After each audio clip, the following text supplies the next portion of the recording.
আমি অত্যন্ত দুঃখিত এই ভাই বোধহয় বর্তমান চলমান রাজনীতি সম্পর্কে খুব একটা বেশি খবর রাখেন না।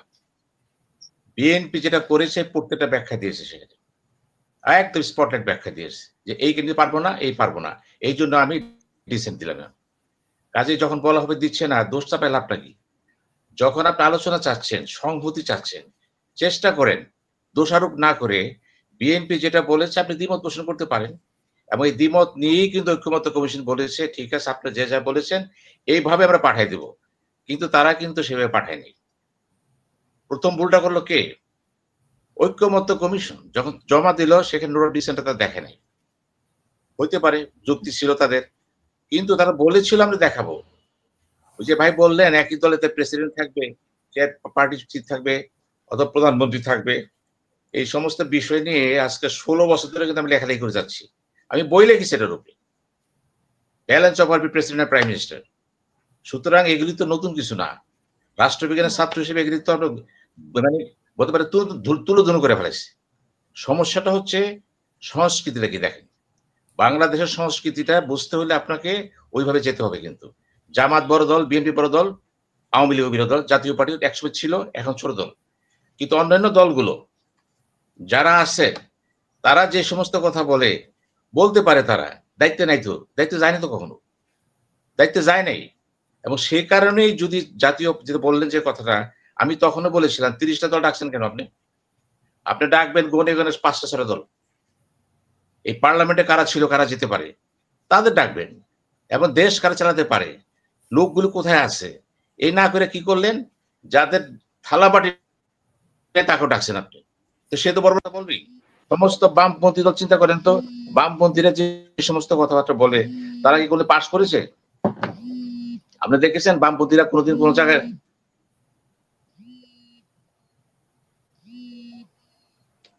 আমাকে একটা বামপন্থী দল দেখান তো যারা সংসদের চেহারা দেখছে, একটা দল দেখান তো এই 50 বছরে তারা 5টা ভোট ইলেকশন পেয়েছে? পায় নাই। কিন্তু যখন কথা বলেছে, টকশোতে এসেছে, ফাটায় ফেলাইছে। আমরা ছাত্র জীবনে দেখেছি এই বামপন্থী সংগঠন কি করে, আজকে গড়ে কালকে গড়ে প্রত্যেকের দল ভাঙে, ভাঙতে ভাঙতে একটা খুচরা হয়ে গেছে। কিন্তু সেই সমস্ত ক্ষেত্রে তারা যত ভালো ভালো কথা বলুন না কেন, আপনাকে দেখতে হবে ভালো কথা তো আপনি বাস্তবতা নাই। আপনার পলিটিক্যাল কালচারটা কি? কালচারটা কি আপনি আমেরিকা, ইউরোপ, ইভেন তো ভারতও না। তা আপনি যে কথা কথা বলতেছেন এগুলি দেন হয় না। যখন সংস্কারটা করবেন সাথে সাথে একটু খেয়াল রাখবেন এই সংস্কার বাস্তবায়ন করার জন্য সামগ্রিক পরিবেশ আছে কিনা, আপনার পলিটিক্যাল কালচার কতটুকু আগাইতে পারছে। সেইভাবে হবে। একটা পরিবারের সবাই একসাথে ভদ্র হয়ে যায় না, একটা সমাজ ভদ্র হয়ে যায় না, কিন্তু লেখাপড়া করলে হয় না। কিন্তু এই বাস্তবতা ছিল, কিন্তু জামাতের কাছেও ছিল, বিএনপির কাছেও ছিল, এবং এই বাস্তবতা নিয়েই কিন্তু তারা সুপারিশ করেছে। বিএনপি প্রত্যেকটা জায়গায় সমর্থন করেছে না, তারা তো সহযোগিতা করেছে। সহযোগিতা করেছে বলেই তো আজকে ঐক্যমত্য কমিশনের একটা পরিণত পড়ে গেছে, এবং তারা সনদ দস্তখত করেছে। এই যে সনদ দস্তখত করলো তারা, আমি বলছি সাইলেন্স যে দিয়ে রাখেন অথবা কেটে দিন, ফোন রিসিভ করলে ওই যে হয়ে যায়। এখন কিন্তু দোষারোপ করবেন না। একটা সমস্যা হচ্ছে কি, জামাত ইসলামী স্পেসিফিক প্রভিশন বলছে কি যে আমরা 5টা, তারা 5 দফা দিয়েছে। তারা কি বলছে? পিআর এর কথা বলছে এবং গণভোটের কথা বলছে, এটা আগে হতে হবে। আরো কিছু প্রসঙ্গ এখানে আছে, এবং উচ্চ পরিষদের কথা আছে এখানে, সবই ঠিক আছে। কিন্তু মূল সমস্যা দাঁড়াচ্ছে কিন্তু গণভোট নিয়ে, অন্য কিছু না। কিন্তু এই গণভোটটা আগে হবে না পরে হবে, এখন এই বিতর্কটা তো থাকতেই পারে। এবং জামাত ইসলামের যে নায়েবে আমির আবু তাহের, উনি কিন্তু বিএনপি মহাসচিবকে ফোন দিয়েছিলেন, উনি ফোন ধরে নেই, পরে বলছে যে আমাদের বক্তব্য আমরা দিয়ে দিয়েছি। অর্থাৎ বিএনপি তার অবস্থান থেকে যেগুলি গৃহীত হয়েছে তিনি একমত পোষণ করেছেন। এখন গণভোট আগে হতে পারে পরে হতে পারে, এই কথা কিন্তু এনসিপিও বলেছে, আগে হতে পারে একসাথে হতে পারে। এখন প্রশ্ন হচ্ছে না, এটা আগে হতে হবে। এই যে আগে হতে হবে, এখানে লজিক আছে, যুক্তি আছে, সবই আছে। এখন এই যুক্তিগুলো যদি আপনি আপনার প্রতিপক্ষকে বুঝাতে চান, আপনাদের শিশু ভাবতেছেন কেন?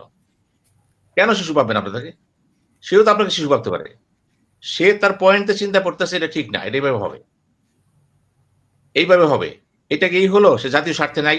কে বলছে নাই? সে জাতীয় স্বার্থে অবশেষে আসছে, জাতির জন্য অবশেষে কাজ করতেছে। আমি কোনো দল করি না, তারপরও যে ভাই যে কথাগুলি বললেন আমি সেই জন্য বলছি প্রত্যেকটা দলের অবদান আছে, এবং প্রত্যেকটা যে যত বড় দল হোক তার দায়িত্বটা বেশি থাকে। এখন বিএনপির সাথে জামাতের যে কনফ্লিক্ট হয়ে যাচ্ছে সেখানে কিন্তু এনসিপি নাই।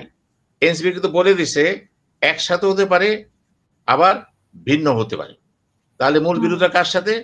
জামাতের সাথে বিএনপি। এখন প্রশ্ন আছে, জামাতের যুক্তি তো আছে এখানে, বিএনপির যুক্তি এখানে আছে। এখন এই যুক্তির মধ্যে অচল অবস্থা সৃষ্টি হয়েছে, এটা হতে পারে স্বাভাবিক ঘটনা। এই অচল অবস্থা কে নিরসন করবে? কারণ ডক্টর ইউনূসও বলেছিল যে আমি আপনাদেরকে 7 দিন সময় দিলাম, 7 দিন পরে সিদ্ধান্ত আমি নেব। এবং এরপরে কি হলো? গতকাল উপদেষ্টা রেজওয়ানা কি বললেন? 7 দিন অতিক্রম হয়েছে, এখন আমরা যা বলবো সেটাই সিদ্ধান্ত। সাব্বাস, তো দেন সিদ্ধান্ত, দিয়ে দেন। আপনারা সিদ্ধান্ত ঝুলে রাখছেন কেন? আজকে তো 11 তারিখ চলে গেল, কালকে 12 তারিখে দেন। আপনারা ঝুলাই যদি রাখেন তো বলা যায় সমস্যা তো আপনারা সৃষ্টি করতেছেন। দল তো এক হইতে পারবে না। পৃথিবীর কোন দেশে কোন দল সব বিষয়ে একমত হতে পারে না। বিশেষ করে বড় দলগুলি কি করে? বড় দলের সাথে কিছু ছোট দল থাকে, সব দলই থাকে, কিন্তু দুইটা বড় দল সব বিষয়ে একমত হতে পারে না। This is call politics. তার তো একটা দলীয় স্ট্যান্ড আছে, তার তো দর্শন আছে, তার তো একটা কাঠামো আছে, তার একটা পররাষ্ট্রনীতি আছে, ওগুলি মিলিয়ে দেশে কথা বলবে। আমি হঠাৎ করে বলে দিলাম প্রধানমন্ত্রী, প্রাইম মিনিস্টার দলীয় প্রধান এক দলের হবে না। এটা খুব ভালো কনসেপ্ট। এটা নিয়ে আমি প্রচুর কাজ করেছি, টক শো করেছি, লেখালেখি করেছি। হওয়া উচিত না। প্রধানমন্ত্রী, সংসদের প্রধান, দলীয় প্রধান এক হইতে পারবে না। হলে খুবই ভালো। এটা আমাদের উপমহাদেশে একমাত্র ভারত এটা হয়েছিল, সোনিয়া গান্ধী ক্ষেত্রে হয়েছিল। সেটা তো বিভিন্ন প্রেক্ষাপটে হয়, কিন্তু আমি যদি সাংবিধানিক বলে দিই হবে না, সেটার জন্য এই মুহূর্তে দেশ কতটুকু প্রস্তুত আছে? ছোট দলগুলির কথা আমি কোনো গুরুত্ব দেব না এখানে। তারা সবকিছুর প্রস্তুত, ডাইনো প্রস্তুত, বায়ো প্রস্তুত। আপনাকে দেখতে হবে যে ক্ষমতা যাবে, তার সম্ভাবনা আছে। ভারসাম্য, রাষ্ট্রপতির সাথে প্রেসিডেন্টের ভারসাম্য কতটুকু করবেন? বিএনপি বলেছে ভারসাম্যের নামে যদি প্রধানমন্ত্রীকে আপনি দুর্বল করে দেন, প্রশাসন চলবে না। কথা সত্য। আপনি কত দুর্বল করবেন তাকে? ওই যে বললেন, দেখেন লাইন বাই লাইন তো আমরা পড়েছি, আমরা দেখেছি তো কোথায় কোথায় সমস্যা আছে। শুনতে খুব ভালো লাগে, মডেল খুব ভালো, বাস্তবতা একটা ধাক্কা খাবে। যেমন বলেছেন বিএনপিতে দলীয় রাজনীতি নাই। কোন দলে আছে? ছোট দলে আছে। এবি পার্টি নতুন, তারা সাংবিধানিক প্রক্রিয়া, তারা দলীয় ভালো কাজ করেছে, নির্বাচন করেছে।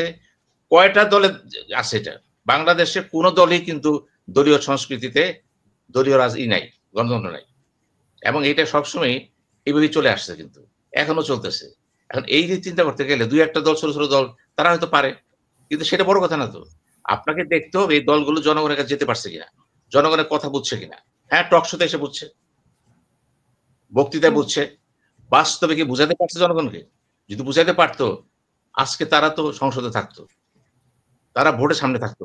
তো নাই, তাদের জোট করতে হচ্ছে কেন?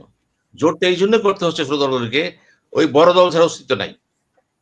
বড় বড় নেতা কিন্তু সাংগঠনিক কাঠামোতে বড় নেতা, জনগণের সংস্পর্শের ক্ষেত্রে কিছুই তো না।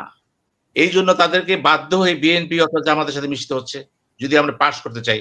তাহলে এখনো বুঝতে হবে আপনাকে, তাদের ভাষা ভালো, চিন্তা ভালো, কিন্তু জনগণের পালস বুঝে তার কাছে যেতে পারে নাই। এইখানেই হচ্ছে ব্যর্থতা বড়রা। এই ব্যর্থতা সামনে রেখে কিন্তু যেটা ঘটছে, ঐক্যমত্য কমিশনে দস্তক দিয়েছে। এখন তারা যখন একমত হয়ে গেছে, আবার 7 দিন সময় দিলেন, তারপর একমত হতে পারলো না।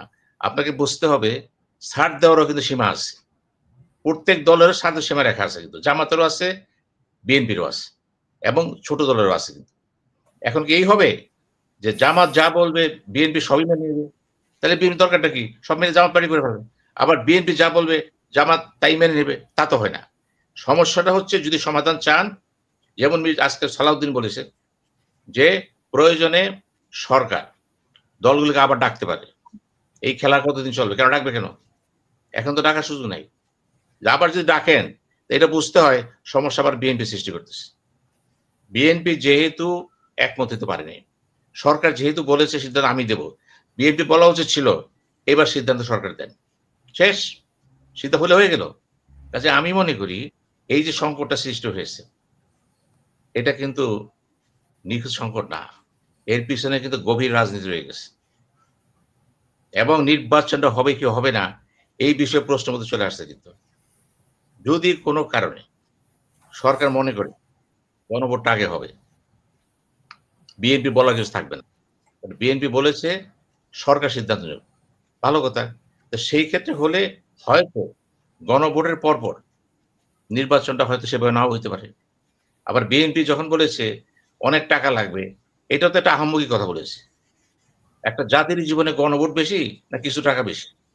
গণভোট তো direct mandate by the people on certain concept, ওই সনদের উপরে। এটার উপরে কনস্টিটিউশন তো জনগণের মত এটা।